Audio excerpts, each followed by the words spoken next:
Welcome to NSTV news. నేను సౌజన్య. ముందుగా ముఖ్యాంశాలు. సిపి పార్టీ అధికారంలోకి రావడానికి ఎన్ని తప్పుడు కథనాలు రాతలు రాయాలో అన్ని రాసి అధికారంలోకి వచ్చారు. వచ్చిన 5 ఏళ్లలో land, sand, wine, mine, cent పట్టాలలో అడ్డగోలుగా చేసిన 8 లక్షల కోట్ల దోపిడీపై తెలుగుదేశం పార్టీ ఛార్జ్ షీట్ వేసింది. తెలుగుదేశం ప్రభుత్వం అధికారంలోకి రాగానే దోచిన 8 లక్షల కోట్లను ప్రభుత్వ ఖజానాకు రప్పిస్తాం. పార్టీని ప్రభుత్వాన్ని తరిమి కొట్టాలి. 160 అడుగుల వైపు పెట్టాలి. అదేవిధంగా రేపు జరగబోయే ఎన్నికల్లో బంగాళాఖాతంలోకి ఈ ప్రభుత్వాన్ని ఇసిరేయాలని ప్రజలు కోరుకుంటూ సెలవు తీసుకుంటాం. నమస్కారం. సరిగ్గా 2019 ఎన్నికల ముందు 6,14,000 కోట్లు అవినీతి చేశామని అబద్ధపు అసత్యపు ఆరోపణలతో పుంకాలుగా మా మీద పుస్తకాలు విడుదల చేసి ఆ రోజు వైసీపీ పార్టీ అధికారంలో రావడానికి ఎన్ని తప్పుడు కథనాలు, ఎన్ని తప్పుడు రాతలు రాయాలో అన్ని రాసి అధికారంలోకి వచ్చారు. వచ్చిన 5 సంవత్సరాల్లో అడ్డగోలుగా 8 లక్షల కోట్ల దోపిడీకి పాల్పడి నీ అవినీతి అంతా కూడా, జగన్ రెడ్డి కుటుంబ లూటీ అంతా కూడా 5 సంవత్సరాల వైసీపీ పరిపాలనలో ఏ విధంగా ఎట్లా దోపిడీ చేశారో ఇవన్నీ కూడా తండ్రి అధికారాన్ని అడ్డం పెట్టుకొని సిబిఐ ఛార్జ్ షీట్లలో 12 సిబిఐ ఈడీ కేసుల్లో ఛార్జ్ షీట్లు దాఖలయ్యాయి. 38 క్రిమినల్ కేసుల్లో ఉన్నావు. ఈ దోపిడీ అంతా కూడా ఆధారాలతో సహా మొత్తం తెలుగుదేశం పార్టీ బయటపెట్టింది. వీటిని పక్కదో పట్టించడానికి ఏదైతే తను చేసిన లిక్కర దోపిడీ కావచ్చు, అసైన్మెంట్ కుంభకోణాలు కావచ్చు, జగన్ బినామీ ఇండోసోల్ కావచ్చు, లేదా టీడీఆర్ కావచ్చు, విశాఖ భూములు కుంభకోణం కావచ్చు, ఇసుక, ఎర్రచందనం, ద్రావిలో, గంజాయి డ్రగ్స్ వాటా, ప్రభుత్వ కొనుగోళ్లు, కమిషన్లో కొమ్మపల్లి, లేబాక్ష భూములు, స్మార్ట్ మీటర్లో, భారతీయ సిమెంట్ దోపిడీ, కోవిడ్ మందుల్లో కిట్లు కొనుగోళ్లు, సిలికా బీచ్ అండ్ క్వార్జ్ దోపిడీ, రేషన్ బియ్యం కుంభకోణం, ఇళ్ల స్థలాలు కుంభకోణం, బైజూస్ విద్యాకారులుగా, నాడు నేడు పోర్టుల్లో అవినీతి, సాగునీటి కమిషన్లో, సాక్షి ప్రకటనలో, అమూల్ కమిషన్లో, సిబిఐ ఛార్జీలు నిర్ధారించినవి, సిబిఐ నిర్ధారించాల్సిన ఆస్తులు మొత్తం జేటాక్స్ అన్నీ కలిపి 8,03,000 కోట్లకి మేము ఛార్జ్షీట్ ఈ ప్రభుత్వం మీద వేస్తే దీన్ని కట్టుపుచ్చుకోవడానికి ఇవాళ మహాదోపిడీ అని మా మీద ఉండి పుస్తకాలు వేసుకొని జగన్ రెడ్డి బయలుదేరాడు. ఎంత అసత్య ఆరోపణలు అంటే, ఎన్ని అడ్డగోలు ఆరోపణలు అంటే, ఇవన్నీ కూడా అధికారంలో ఉంది నువ్వా నేనా? అధికారంలో ఉంది మీరా మేమా? అధికారంలో ఉండి 5 ఏళ్ళు పరిపాలన చేయటం చేతకాక మా మీద మహాదోపిడీ అని పుస్తకాలు వేసావంటే ఈ ప్రభుత్వానికి బుర్ర ఉందా లేదా? జగన్ రెడ్డి ప్రభుత్వం, ఈయన ఒక రచయిత విజయబాబు, ఆంధ్రప్రదేశ్ అధికార భాషా సంఘం అధ్యక్షులు అంట. తెలుగు జర్నలిజంలో పనిచేసి ఇంత దిగజారిపోవాలా? మీ పదాలు కాపాడుకోవడానికి ప్రభుత్వం కట్టిన మీ జీతం డబ్బులు ఈ విధమైన తప్పుడు రాతలు రాసి అసత్య ఆరోపణలతో ఈ విధంగా పుస్తకాలు ఎన్నికలు కూడా అమల్లో ఉన్న రోజుల్లో విడుదల చేసింది ప్రభుత్వ సలహాదారు సజ్జల రామకృష్ణారెడ్డి, రాసింది ఆంధ్రప్రదేశ్ అధికార భాషా సంఘ అధ్యక్షులు విజయబాబు. అంటే ప్రభుత్వ జీతాలు తీసుకుంటూ ప్రజలు కట్టిన పన్నుల డబ్బులు తింటూ ఒక అవినీతి పరుణ్ణి మళ్ళీ ముఖ్యమంత్రి చేయాలని, ఒక అవినీతి పరుడిని మళ్ళీ అందులో ఎక్కించాలని ఈ విధమైన కుట్రలో కుతంత్రాలకు దిగజారి ఇవాళ ఈ తప్పుడు రాతలన్నీ కూడా రాసి ఎంత దుర్మార్గంగా, ఎంత బాధ్యతారాహిత్యంగా రాశారంటే 6,14,000 కోట్ల అవినీతి అని 2019 ఎన్నికల ముందు చెప్పారు. 6 రూపాయలు కూడా నిరూపించలేకపోయారు. 6 రూపాయలు కూడా. అంతేకాకుండా ఈ 5 ఏళ్లలో చేసిన కుంభకోణాలన్నీ కూడా 8 లక్షల కోట్లు నేను మళ్ళీ చూపించాను. దీన్ని పక్కదోవ పట్టించడానికి ఇవాళ ఈ పుస్తకాలు ఇవన్నీ కూడా తెరలేపారు. మొత్తం 5 ఏళ్ళగా ఏదైతే స్క్రిప్టులు చదువుతున్నారో మేము ఒకటే అడుగుతున్నాం, ఈ 5 ఏళ్లలో మీరు గాడిదలు కాశారా? మా మీద 6 లక్షల కోట్ల ఆరోపణలు చేశారు. ఇరిగేషన్ మీద, అన్ని రంగాల మీద మీరు పోలవరం అన్నారు, పట్టిసీమ అన్నారు, పురుషోత్తపట్నం అన్నారు, రెవెన్యూ అన్నారు, ఆ కుంభకోణం అన్నారు, ఈ కుంభకోణం అన్నారు. ఈ 5 ఏళ్లలో మీరు ఒక్కటన్నా నిరూపణ చేశారా? 5 ఏళ్ళు గాడిదలు కాస్తున్నారా? లేదా గుడిగురాన్ని పడుతూ అవుతున్నారా? జగన్ రెడ్డి సమాధానం చెప్పాలి రాష్ట్ర ప్రజలకి. 5 కోట్ల ప్రజల తరఫున అడుగుతా ఉన్నాను.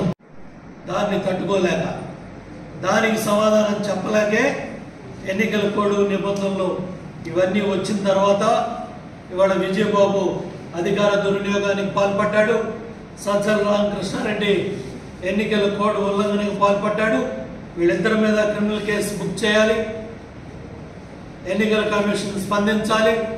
దీని మీద కంప్లైంట్ కూడా ఎన్నికల కమిషన్ పంపిస్తాం. ఇమ్మీడియట్గా సజ్జల మీద అట్లాగే విజయబాబు మీద క్రిమినల్ కేసు బుక్ చేయాలని డిమాండ్ చేస్తున్నాం.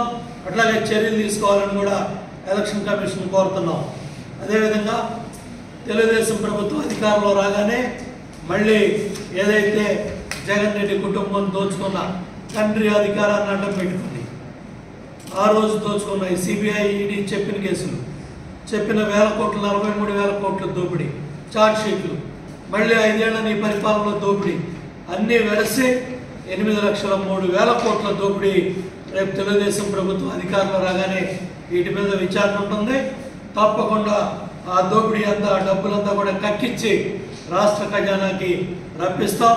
అదేవిధంగా ఇవాళ ఈ మహాదోపిడీ, ఈ డ్రామాలన్నీ కూడా తెలుగుదేశం పార్టీ మీద బురజల్లి చెప్పిన అబద్ధాన్ని 100 సార్లు చెప్పి ప్రజలను నమ్మించాలనే ఒక మొన్నటిదాకా సిద్ధం అన్నాడు. మళ్ళీ సిద్ధమని బస్సు యాత్రని బయలుదేరాడు. మేము సిద్ధమని మళ్ళీ ఇవన్నీ కూడా నమ్మించలేమని చెప్పి ఇవాళ ప్రజల డబ్బు, ప్రజల ధనాన్ని దుర్వినియోగపరుస్తూ ఇవాళ కోట్ల రూపాయలతో, మళ్ళీ 100 కోట్ల రూపాయలతో ఈ పుస్తకాలన్నీ కూడా ప్రజలకు పంపించడానికి, ప్రజల్ని తప్పుదోవ పట్టించడానికి ఈ కార్యక్రమాలన్నీ కూడా ఈ కిరాయి రచయిత విజయబాబుతో అబద్ధపు రాతలు రాపించి తావటేపల్లి బ్రోకర్ సజ్జల రామకృష్ణారెడ్డితో ఇవన్నీ కూడా ఈరోజు ప్రజల ముందు పెట్టారు. ఎన్నికల నియమావళి ఏదైతే ఉందో దాన్ని పూర్తిగా విజయబాబు, సజ్జల రామకృష్ణారెడ్డి ఉల్లంఘనకు పాల్పడ్డారు. క్రిమినల్ కేసెస్ పెట్టి ప్రభుత్వ పదవుల నుంచి కూడా వాళ్ళని తప్పించాలని మేము ఎలక్షన్ కమిషన్ని కోరుతా. చూడండి, ప్రభుత్వం దగ్గర ఉన్న లెక్కలే చూపిస్తున్నాను మీకు. వాళ్ళు చాలా క్లియర్గా ఇచ్చే లెక్కల్లో చంద్రబాబు నాయుడు గారి ప్రభుత్వం, తెలుగుదేశం ప్రభుత్వం 2014-19లో 68,293 కోట్లు ఖర్చు పెట్టాం. లెక్కలు రాయడం కూడా చేతకట్ల. వాళ్ళు ఖర్చు పెట్టింది 35,265 కోట్లు. 5 సంవత్సరాల అధికారంలో ఉన్నాం. ఒక్క ఆరోపణ, నువ్వు చేసిన ఆరోపణలో ఒక్కడ కూడా నిరూపించలేకపోయింది. ఇవాళ నీ ప్రభుత్వం దగ్గర ఉన్న సమాచారాన్ని నేను చూపిస్తున్నాను. మీరట్టాలు మీ అసమర్థ మంత్రులు, మీ ఇరిగేషన్ మంత్రులు, ఒకడేమో బుల్లెట్ దిగుద్దు అన్నాడు, అడ్రస్ లేడు. ఒకడేమో సంబరాల రాంబాబు డ్యాన్సులకు పరిమితం అయ్యాడు, పోలవరం ప్రాజెక్ట్ ఎప్పుడవుతుందో చెప్పలేడు. ఒక ఆయన అయిపోతే 19 అన్నాడు, 20 అన్నాడు, 21 అన్నాడు, 22 అన్నాడు, 23 అన్నాడు, 24కి వచ్చేసింది. అది మీ పరిస్థితి. అంటే చేసిన ఖర్చు పెట్టిన డబ్బుల వివరాలు కూడా చెప్పలేని దౌర్భాగ్య పరిస్థితిలో ఉన్నారు చంద్రబాబు నాయుడు గారు. చాలా క్లీన్గా చేసిన పనులన్నీ కూడా ఆయన మొత్తం పోలవరంలో ఏ ప్రాజెక్టు ఏ విధంగా కట్టింది మొత్తం డీటెయిల్డ్గా ఆయన రాబోయే తరాలకి తెలియాలని పుస్తకాలన్నీ కూడా రాయించారు. ఆ రోజు చూడండి, 62 ప్రాజెక్టులు మొన్న చూపించాను, ఈరోజు చూపించాను. 23 ప్రాజెక్టులు పూర్తి చేశాం. ఈ 62 ప్రాజెక్టుల్లో కూడా ఏ ప్రాజెక్ట్ ఏంటి అనేది కూడా చాలా క్లియర్గా, ఎప్పుడు ఏ ప్రాజెక్ట్ పూర్తవుతుందో కూడా చాలా క్లియర్గా చెప్పాం. ఈ వాస్తవాలన్నీ కూడా మీ దగ్గర ఉన్న, ఈ పుస్తకాలన్నీ కూడా ప్రభుత్వం దగ్గర ఉన్న, చెప్పలేని దౌర్భాగ్య పరిస్థితిలో ఉన్నారు. ఏ ప్రాజెక్టు పూర్తి చేశారు, ఏ 23 ప్రాజెక్టులు పూర్తయినాయి, ఏ ప్రాజెక్టులో ఏ పైప్ లైన్లో ఉన్నాయి, ఎట్లా ఉన్నాయి, మొత్తం కూడా ప్రభుత్వం దగ్గర సమాచారం ఉంది. అదేవిధంగా ఇవాళ పోలవరం పట్టిసీమ మీద కవులు రాసిన కవితలు కావచ్చు, ఆంధ్ర రాష్ట్రంలో ఉన్న కవులంతా కూడా పోలవరం ప్రాజెక్టుకి వెళ్ళి దాని మీద పుస్తకాలు రాశారు. పోలవరం ప్రాజెక్ట్ ఏ సంవత్సరం ఏ పని ఎక్కడుందో కూడా చాలా స్పష్టంగా వాస్తవాలన్నీ ఉన్నాయి. కృష్ణా గోదావరి పవిత్ర సంగమం, దాన్ని కూడా దెబ్బతీసేవాళ్ళం. బీర్ బాటిల్స్, విస్కీ బాటిల్స్, అక్కడ అసాంఘిక కార్యక్రమాలు నడుస్తున్నాయి. కృష్ణా గోదావరి పవిత్ర సంగమం పట్టిసీమ, ఎక్కడైతే గోదావరి తల్లి కృష్ణములో వచ్చి కలిసిందో దాని పరిస్థితి ఆ విధంగా చేశాం. జలసిరి కూడా సిబిఐ ఛార్జ్ షీట్లు ఉన్నాయి, అదేవిధంగా ఈడీ ఛార్జ్ షీట్లు ఉన్నాయి. వీటికి కూడా ఏమాత్రం వెరవకుండా కూడా తప్పుడు కార్యక్రమానికి మళ్ళీ శ్రీకారం చుట్టారు. చంద్రబాబు నాయుడు గారి మీద అన్యాయంగా కేసులు పెట్టి 53 రోజులు రాజమండ్రి సెంట్రల్ జైల్లో పెట్టి తప్పుడు ఆరోపణలు చేసిన హైకోర్టు ఇచ్చిన జడ్జిమెంటు, ఏదైతే బెయిల్ అప్లికేషన్లో ఇచ్చిన జడ్జిమెంటు మరి మొత్తం తేటతెల్ల అయ్యే విధంగా నువ్వు పెట్టిన తప్పుడు కేసులన్నీ కూడా బట్టబయలు చేసే విధంగా ఆ బెయిల్ ఆర్డర్లోనే వాస్తవాలన్నీ బయటకు వచ్చాయి. ఏదైతే ఆ రోజు పోలవరాన్ని ప్రతి సోమవారాన్ని పోలవరంగా పెట్టుకొని చంద్రబాబు నాయుడు గారు 72% పనులు పరిగెత్తిస్తే రకరకాల ఆరోపణలు చేశారు. దాని మీద ఢిల్లీ హైకోర్టులో కేసేస్తే కూడా కేంద్ర జలవనరుల శాఖ చాలా స్పష్టంగా అఫిడవిట్ వేసింది. ఆ అఫిడవిట్లో పోలవరంలో కానీ పట్టిసీమలో కానీ ఎటువంటి ఆరోపణలు కూడా లేవని చాలా స్పష్టంగా వాళ్ళు ఆ కాగితాలన్నీ కూడా ఢిల్లీ హైకోర్టులో అఫిడవిట్ వేశారు. అవన్నీ కూడా చాలా క్లియర్గా అవన్నీ బట్టబయలైతే కూడా మళ్ళీ తప్పుడు ఆరోపణలు పోలవరం మీద సిగ్గుందని అడుగుతున్నాను. పనిచేసింది 62,800 కోట్లు అంట, దోపిడీ చేసింది 56,750 కోట్లు అంట. మీకు బుర్రందో అని అడుగుతున్నా. జగన్ రెడ్డి ప్రభుత్వానికి కానీ, విజయబాబుకి కానీ, చదివిన సజ్జల రామకృష్ణారెడ్డి కానీ నువ్వు చెప్పింది ఏంటి? 62,835 కోట్లు ఖర్చు పెట్టామంట. దాంట్లో జలవనరుల శాఖలో 56,750 కోట్లు దోపిడీ ప్రవాహం. అంటే ఎంత బుద్ధి లేకుండా, ఎంత బుర్ర లేకుండా మీ రచయితలు మీరు కలిసి ఈ తప్పుడు ఆరోపణలు చేస్తున్నారో అన్నీ అర్థమవుతూ ఉంది. ఇవాళ చంద్రబాబు నాయుడు గారి కుటుంబం హెరిటేజ్ కానీ 35 ఏళ్ళు కుటుంబం అంతా కూడా దాంట్లో నిజాయితీగా పనిచేసి వాళ్ళ ఆ హెరిటేజ్ని నడుపుతూ ఉంటే తప్పుడు ఆరోపణలతో తండ్రి అధికారాన్ని అడ్డం పెట్టుకొని ఇవాళ నువ్వు 5 ఏళ్ళు ముఖ్యమంత్రిగా ఉండి ఈ దోపిడీలకి నువ్వు పాల్పడటమే కాకుండా ఇవాళ 5 ప్యాలెస్లు, ఇడుగులపాయ అవ్వచ్చు, కడప అవ్వచ్చు, అట్లాగే ఇప్పుడు మహాబలిపురం మద్రాసులో అడయార్లో ఒక పెద్ద ప్యాలెస్ కడతా ఉన్నాడు. ఋషికొండను బోడిగుండు చేసి 550 కోట్లతో ఋషికొండ ప్యాలెస్ దాన్ని ప్రభుత్వ డబ్బుతో కట్టాడు. అట్లాగే 5 ఏళ్ళగా జగన్ రెడ్డి గాడిదలు కాస్తున్నారా? 5 ఏళ్ళుగా గొడ్డు గుర్రానికి పళ్ళు తోముతున్నారా? 6 లక్షల కోట్ల అవినీతిని ఒక్క ఛాన్స్ అని అధికారంలోకి వచ్చి ఒక్క ఆరోపణ నిరూపితం చేయకుండా మళ్ళీ సిగ్గు లేకుండా మహాదోపిడీ అని పుస్తకాలు వేస్తున్నామంటే మీ మానసిక పరిస్థితి దీనికి అర్థం పడుతూ ఉంది. గోబెల్ ప్రచారాలు చేసి హిట్లర్ రాజ్యాధికారం కోసం ప్రపంచాన్ని జయించాలని గోబెల్ అనే మంత్రిని పెట్టుకొని ఏ విధంగా తప్పుడు ఆరోపణలు అసత్య ఆరోపణలు చేసి ప్రజలను నమ్మించాలని ప్రపంచాన్ని నమ్మించాలని ఏ విధంగా దిక్కులేని సాగు వచ్చారో అదేవిధంగా గోబెల్ లాంటి సజ్జల రామకృష్ణారెడ్డి హిట్లర్ లాంటి జగన్మోహన్ రెడ్డి కూడా రేపు ఎన్నికల కురుక్షేత్ర సంగ్రామంలో ఓటు అనే ఆయుధంతో ఈ వైసీపీ ప్రభుత్వాన్ని 160 అడుగుల గొయ్యి తవ్వి ఈ ప్రభుత్వాన్ని ఆ గోతులో పాతి పెడతారు ప్రజలు. ఎప్పుడు ఎన్నికలు జరిగి రేపు మే 13వ తారీఖున జరగబోయే ఎన్నికల కురుక్షేత్ర సంగ్రామంలో మీకు పరాభవం తప్పదు, మీకు ఓటమి తప్పదు. అందుకనే ఇవాళ బురద జల్లే కార్యక్రమాల్లో భాగంగా ఇవాళ ఈ పుస్తకాలు పట్టుకొని మళ్ళీ జగన్ రెడ్డి ప్రజల ముందుకు వస్తున్నాడు.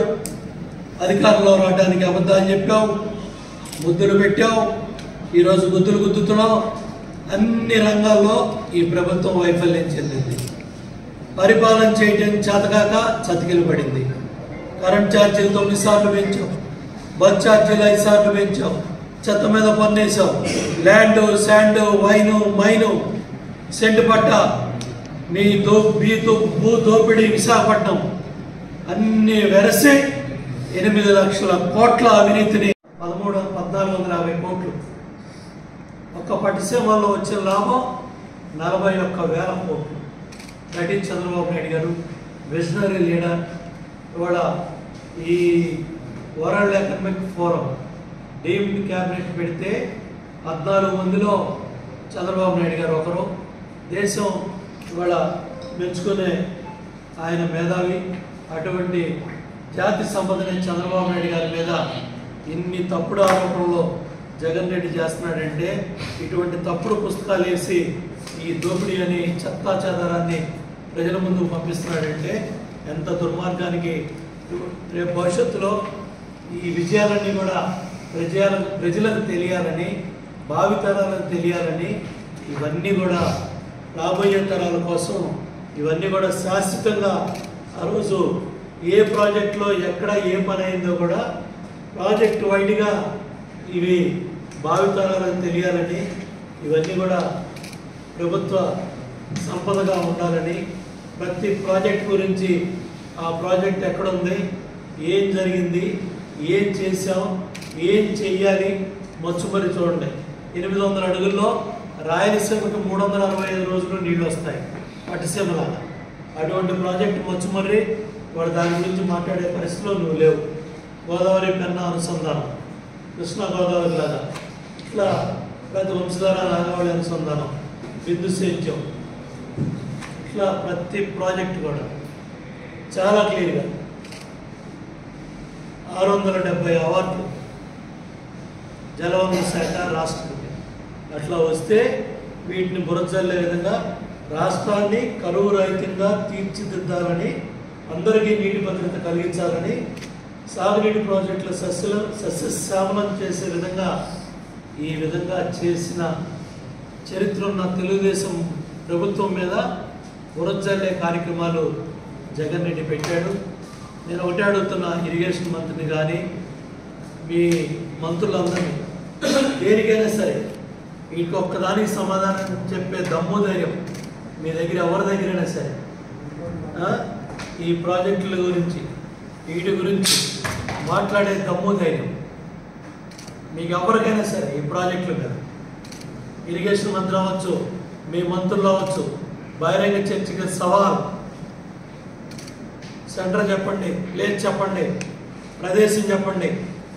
ఇరిగేషన్ ప్రాజెక్టుల మీద కానీ మీ అవినీతి మీద కానీ బహిరంగ చర్చకి తెలుగుదేశం పార్టీ సిద్ధంగా ఉందని చెప్పి తెలియజేస్తూ, మొన్న ఆలపాటి సురేష్ కుమార్ గారు విధ్వంసం అని ఒకటి, వైట్ ప్యాలెస్ బెంగళూరులో ఒక ప్యాలెస్, ఈ విధంగా ప్యాలెస్ తాడేపల్లి కొంప అదో ప్యాలెస్, ఇన్ని ప్యాలెస్లు కట్టి నువ్వు ఇవాళ ఎదుటి వ్యక్తుల మీద ఆరోపణలు చేస్తున్నావు.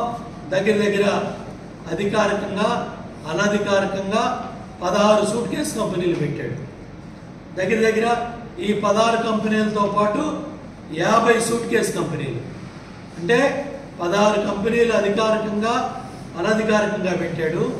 ఈ 16 తోడు 50 సూట్ కేసు కంపెనీలు కలకత్తా రకరకాల ప్రాంతాల్లో ఈ సూట్ కేసు కంపెనీలన్నీ పెట్టినవి అన్నీ కూడా సిబిఐ ఈడీ అవన్నీ కూడా బయటికి తీసుకొచ్చినాయి. మొత్తం ఇవాళ సిబిఐ ఈడీ కేసుల్లో ఛార్జ్ షీట్లన్నీ ఫైల్ అయిన తర్వాత ఇవాళ ముఖ్యమంత్రిగా 3700 వాయిదాలు తీసుకున్నాడు కోర్టులకు వెళ్లకుండా.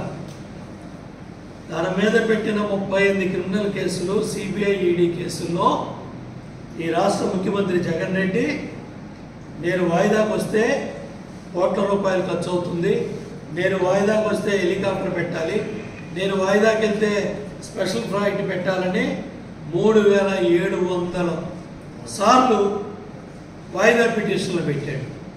మళ్ళంటాడు సామాన్యుడు కోర్టుకు వెళ్ళాలంటే ప్రతి వాడికి కంపల్సరీగా మన న్యాయస్థానాల గౌరవంతో మనందరం కూడా కోర్టుకు వెళ్తాం, వాయిదాలకు వెళ్తాం.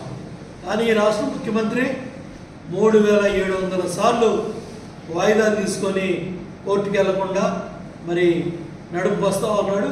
కాబట్టి ఇవాళ జగన్మోహన్ రెడ్డి అవినీతి చక్రవర్తి పంచన చేరిన విజయబాబు, అట్లాగే ఈ సజ్జల రామకృష్ణారెడ్డి ఇద్దరు కూడా ఎన్నికల నిబంధన ఉల్లంఘనకి పాల్పడ్డారు. వీళ్ళిద్దరి మీద కూడా చర్యలు తీసుకొని క్రిమినల్ కేసులు పెట్టి ఎలక్షన్ కమిషన్ స్పందించాలి. కూడా పత్రికల్లో కూడా చాలా క్లియర్గా పోలవరం పట్టిసీమల్లో ఎటువంటి అవినీతి జరగలేదని హైకోర్టు, ఢిల్లీ హైకోర్టుకి వేసిన సమాచారాన్ని కూడా ప్రధాన దినపత్రికలు మరి పార్లమెంట్లో, రాజ్యసభలో కేంద్ర జలవనరుల శాఖ మంత్రులు చెప్పినా కూడా సిగ్గు ఎగ్గు లేకుండా జగన్ రెడ్డి ప్రభుత్వం చెప్పిన మాటే ప్రతిసారి ఇవాళ దాడి చేసే కార్యక్రమాన్ని వీళ్ళు చేస్తూ ఉన్నారు. ఇవన్నీ కూడా బట్టబయలయ్యే.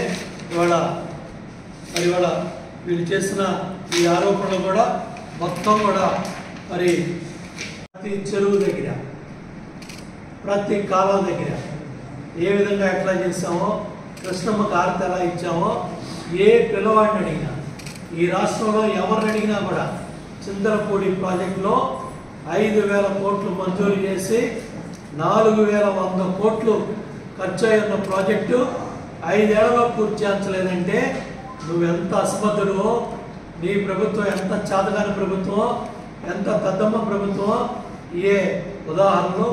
ఈ చింతలపూడి వల్ల పశ్చిమ గోదావరి కృష్ణా మెట్ట ప్రాంతాల్లో ఇటు జగ్గేపేట దగ్గర నుంచి నందిగామ, మైలవరం, తిరువూరు, నూజివీడు, గన్నవరం, ఏలూరు, దెందులూరు, చింతలపూడి, గోపాలపురం 10 నియోజకవర్గాల్లో 10 లక్షల ఎకరాలు డైరెక్ట్లీ ఇండైరెక్ట్లీ లక్షలాది మందికి తాగునీరు, సాగునీరు, శాశ్వత పరిష్కారం, 2 పంటలకి నీళ్లు వచ్చే విధంగా బ్రహ్మాండమైన ప్రాజెక్టు చింతలపూడిని ఇవాళ నాశనం చేసాం. మళ్ళీ సిగ్గు లేకుండా ఓట్లాడటానికి ప్రజల ముందుకు వస్తున్నామంటే నేను ఏమన్నారు జగన్ రెడ్డి అని కూడా నేను అడుగుతున్నా. ఎత్తిపోతల పథకాల్లో ఇవాళ నీరు చెట్టు, నీరు ప్రగతి, సమాధానం ఆ రోజుల్లో కాన్సెప్ట్ ప్రజల్లో తీసుకొచ్చి పొలుగు పారతో ఆ రోజు చంద్రబాబు నాయుడు గారు, దేవినేని రమణ గారు కంచిచర్ల మండలం వేములపల్లిలో, కేసర, పెండ్యాల, వేములపల్లిలో శ్రమదానం కాన్సెప్ట్లో ఆ రోజు ప్రజల ముందు తీసుకొచ్చారు. ఇవాళ అటువంటి ప్రాజెక్టులు ఇవన్నీ కూడా లిఫ్ట్ ఇరిగేషన్లు అన్నీ కూడా నాశనం చేశాం. ఇవాళ అవన్నీ కూడా చెప్పే పరిస్థితిలో, మాట్లాడే పరిస్థితిలో ఏ మంత్రి, ఏ ముఖ్యమంత్రి కూడా ఇవాళ మీరు 5 ఏళ్ళలో ఒక్కడ కూడా ఇంటర్లింకింగ్ ఆఫ్ కృష్ణా గోదావరి, దేశం అంతా ఈ పుస్తకాలేదే, దేశం అంతా ఈ చేసిన పనులన్నీ కూడా చంద్రబాబు నాయుడు గారు పట్టిసీమ ప్రాజెక్టు ప్రారంభం చేస్తూ ఉన్న చిత్రాలు. ఆ పట్టిసీమ పంపులకు తాళాలేసావు 4 ఏళ్ళు. ఇంకా ఇటువంటి అసమర్థుడు ఓట్లు వేయడానికి ప్రజల ముందుకు వస్తున్నాడు. ఈ ప్రాజెక్టు నీళ్ళు వదిలిన దృశ్యాలు ఇవి. 4 ఏళ్ళు పూసు పట్టించావు. ఇవాళ కృష్ణా గోదావరి వీటికి ఏమన్నా సమాధానం చెప్పగలవా? ఎక్కడన్నా నీ దగ్గర సమాధానాలు ఉన్నాయా? ఏమన్నా ఒక్క ప్రాజెక్టు ఇవాళ ఏదైతే ఇవాళ చూడండి, ఇవాళ ప్రతి ప్రాజెక్టు ప్రతి ఏరియా మొత్తం ఏ రాష్ట్రంలో ఇవాళ ఉన్న 26 జిల్లాల్లో ఏ ప్రాజెక్ట్ ఎక్కడ ఉంటుందో ప్రతిది కూడా చంద్రబాబు నాయుడు గారు ప్రజల ముందు పెట్టారు.